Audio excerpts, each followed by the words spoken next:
দ্বিতীয় যে পয়েন্টটা সেটা হলো কামের জিনিস কম পড়ে। এরা কেন মারাটা খায়? কারণ কামের জিনিস কম পড়ে, একে হলো পড়েই না অথবা পারেও না। দেখো একটা স্টুডেন্ট যদি শুরুতেই তার ইসাক স্যারের বইয়ের ব্যতিচারের সূত্রে ভুল ধরে ফেলে, তার মানে সে এবার পুরা এইচএসসি লাইফ জুড়ে যে কটা ম্যাথ করবে সব কটা কাটা খাবে, কারণ বাংলাদেশের টিচাররা ব্যতিচারের ম্যাথ ইসাক স্যারের সূত্র দেখেই করবে, রাইট? হয়তো বুয়েটে রাইট পাইতে পারে। এখন যদি কেউ এইচএসসিতে 5 পয়েন্ট না পায়, তার তো বুয়েটের প্রশ্ন পরে আসতেছে।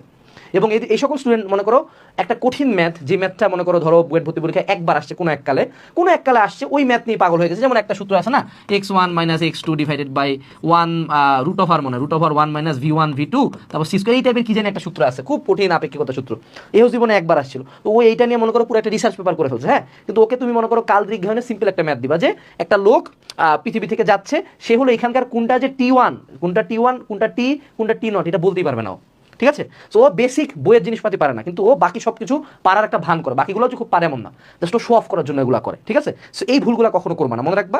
যে কোনো ভর্তি পরীক্ষায়, যে কোনো একাডেমিক পরীক্ষায় 80% টপিক থাকবে তোমার জানা, 80% টপিক থাকবে তোমার বইয়ের, 80% টপিক থাকবে একদম বেসিক জিনিসপাতি, একদম বইয়ের অনুসন্ধান মালপাতি। কখনো তুমি প্রত্যেকটা ভর্তি পরীক্ষার কোশ্চেন আনো, 80% টপিক থাকবে প্রিভিয়াস ইয়ারের কোশ্চেন অ্যানালিসিস থেকে। আমি তোমাকে বসে বসে লাইন বাই লাইন দেখাইতে পারবো, আমি যে কারোর সাথে ডিবেটে যেতে পারবো।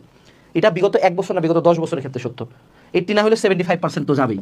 তো 75% মার্ক কি তুমি পাও? বলো দেখি, সত্য কথা বলো তো, 75% মার্ক তুমি পাও ভর্তি পরীক্ষায়? তো সেটাও পাও না। আচ্ছা।